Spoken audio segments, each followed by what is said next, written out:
Let's get started. Number 10, made with real fruit.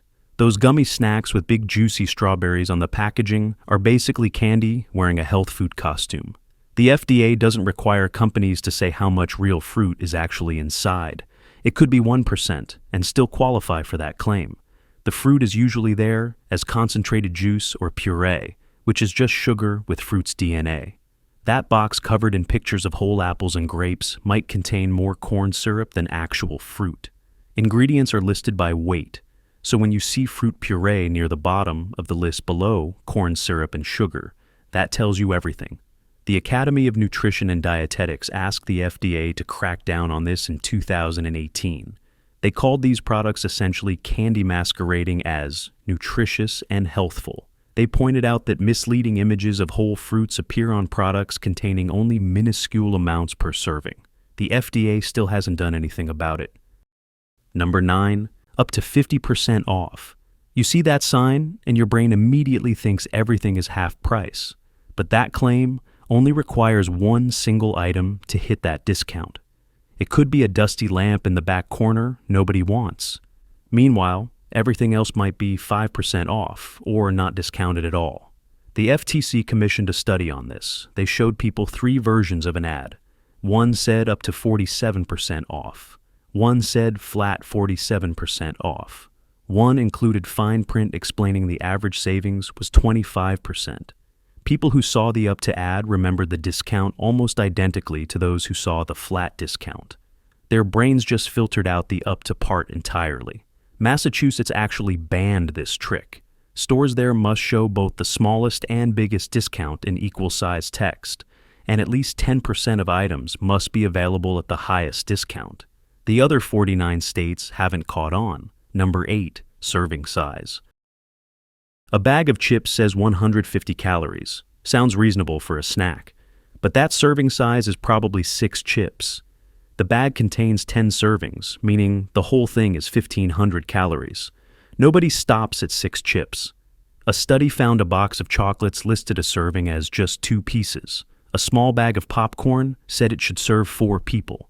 Here's the real trick with numbers. A cookie might have 0.4 grams of trans fat per serving. The label rounds that down to 0. But eat 4 cookies and you've consumed nearly 2 grams of trans fat, while the box claims none exists. The FDA allows foods to show 0 grams if they contain less than half a gram per serving. The Environmental Working Group found that 87% of foods containing partially hydrogenated oils rounded their trans fat content to 0 on the label. Number 7, natural flavors from unexpected places. When you see natural flavors on an ingredient list, you probably imagine someone squeezing fruit, but natural just means the flavor came from something that exists in nature. Castoreum is an FDA-approved natural flavor. It comes from the castor sacs of beavers, located right next to their anal glands. Beavers use this secretion mixed with urine to mark their territory. It has a musky vanilla-like scent because of the plants in their diet. This stuff has been used to enhance vanilla and raspberry flavors for decades. Before you panic about your ice cream, the substance is rare now because harvesting it requires anesthetizing beavers and milking their glands. A chemist at Bryn Mawr said, "It's so expensive there's no way it's in your grocery store ice cream." But the point stands. Natural flavor is an umbrella term that legally includes things you'd never imagine eating, and companies aren't required to tell you which specific natural flavors they're using. Number 6, clinically tested versus clinically proven. A product says clinically tested, and you assume scientists gave it their stamp of approval. But clinically tested just means someone did a test. It doesn't say what the results were. The product might have failed miserably and still legally use that claim. Think of it like a student who took an exam versus one who passed all their exams and graduated with honors. Both were tested. Only one proved anything. The FTC has no specific legal definition for either term. Companies can run their own biased internal studies with tiny sample sizes and call it clinical research. The study might have lasted a week with 12 people measuring whether participants thought the product worked based on their feelings. Some companies cite studies done on individual ingredients rather than the finished product. The ingredient might work at high doses in a lab, but the actual product contains a tiny amount that does nothing. Number 5, free-range fantasy. That label makes you picture birds roaming through sunny meadows pecking at grass. SDA considers just 5 minutes of outdoor access per day sufficient for the free-range claim on poultry. 5 minutes. The outdoor space doesn't have to be grass or pasture. It could be a small concrete slab. The chickens don't even have to actually go outside. They just need access to a door that leads outside. In some cases, that means a tiny pophole in a massive warehouse that most birds never find or use.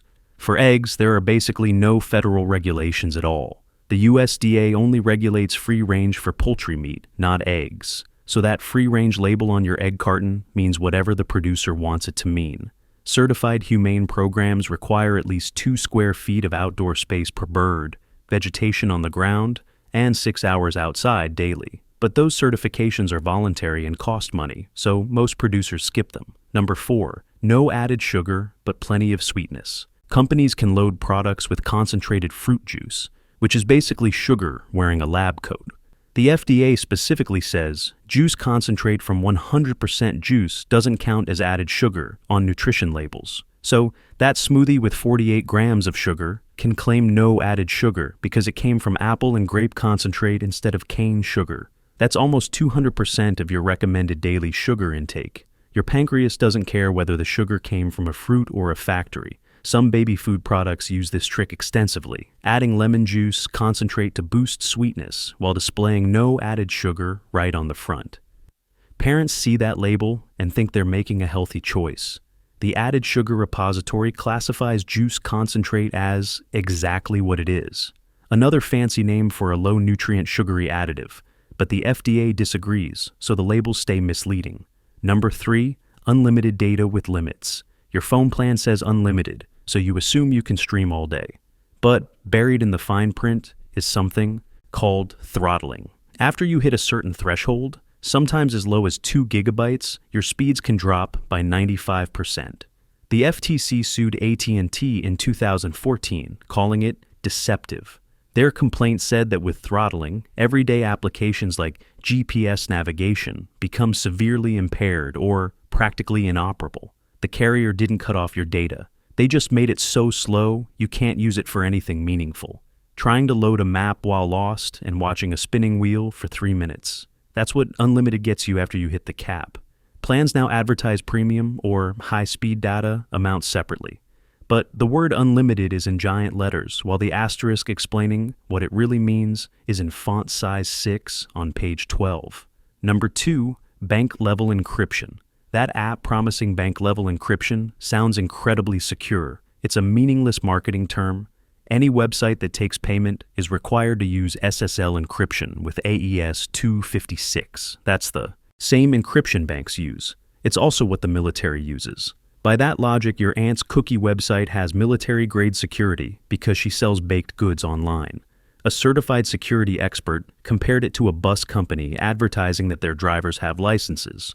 That's the legal minimum. Real security involves how companies store your data after it arrives, whether employees can access it, and how they handle breaches. Bank-level encryption only protects data while it travels. Once it arrives, it might sit unencrypted in a database that any employee can access. Number 1, as seen on TV. That badge makes a product seem like it passed some kind of quality test, like television had standards and this product met them. All it actually means is someone paid for airtime. You can buy infomercial slots late at night relatively cheaply. No testing required, no quality standards, just money for advertising. The red TV-shaped logo isn't a certification. It's a trademark that became public domain. Anyone can slap it on anything. The CEO of Telebrands, who created the label, said the goal isn't even selling through infomercials anymore. It's getting consumers to recognize products when they see them on store shelves. Brand awareness through paid advertising disguised as endorsement. Companies aren't technically lying with any of these claims. They're using language carefully designed to make you assume things that aren't true. The fruit is real, just almost non-existent. The discount goes up to 50%, just not on anything you'd want. The data is unlimited, just not at usable speeds. The chickens have range, just not freedom. Everything is technically accurate while being practically meaningless. That's all for today. I'll be making similar videos in the future. Subscribe to see them.